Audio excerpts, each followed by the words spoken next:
Phyllis Njeri Wanjiku wa ukuru wa miaka 27 na urio ni umwe wa aruti a wira a ceceni ya umemerekia Kameme FM ena gikeno gitangitarĩrĩka thutha wa kambuni ya Media Max Limited kurugamirira ngarama ya marihi ma guthinjwo wũimbo wa kũgũrũ wa mũigana wa ciringi 299. We are actually very glad to present this check, which will actually cater for the operations of Phyllis Njeri, who we actually brought here so that she can actually undergo reconstruction.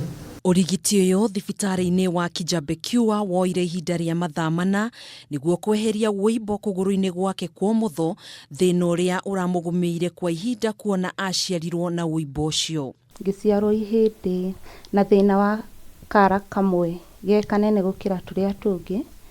Mami andwara thibitari akĩrwo gũtingĩkwo surgery tondũ no gũthoge mũkũrĩre wa kũgũrũ gũkuhĩhe kana gũthũke. Akĩonania gĩkeno gĩake nyina wa Njeri niwe Mercy Wanjiku nĩ acoketie ngatho kũrĩ kambuni ya Media Max akiuga nĩ ũhoretwo mũrigo mũritũ kuona nĩ arahatĩrĩrĩkĩte kĩmũhuko gĩtũmi kĩrĩa mwariwe araikarĩte ihinda iraya atekwamũkĩra ũrigitani. Kũrĩa Kenyatta nĩ mamwĩrĩte nĩ agoka gũkũ nĩ agatũmwo gũkũ no ndakinyire ihinda rĩu.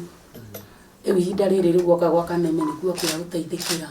No njokeire Kameme ngatho na njuge Kameme gatũre tondũ nĩ gateithia mwana ũcio wakwa nĩ gateithĩria mwana ũcio andũ itangĩahota kinya mbeca nake ona mĩthiĩre ya gũkũ tondũ nata gũkũ ndirĩ ndakinya. Mwena-inĩ wa Njeri nĩ ugĩte kĩroto gĩake gĩa gwĩkĩra iratũ ta andũ arĩa angĩ nĩ kĩahinga, arigitani makĩmwĩrithĩria thutha wa mĩeri 3 rĩu nĩ egũkorwo agĩkĩra iratũ ũndũ ũmwe na gwĩtwara na magũrũ hatarĩ mũhĩnga.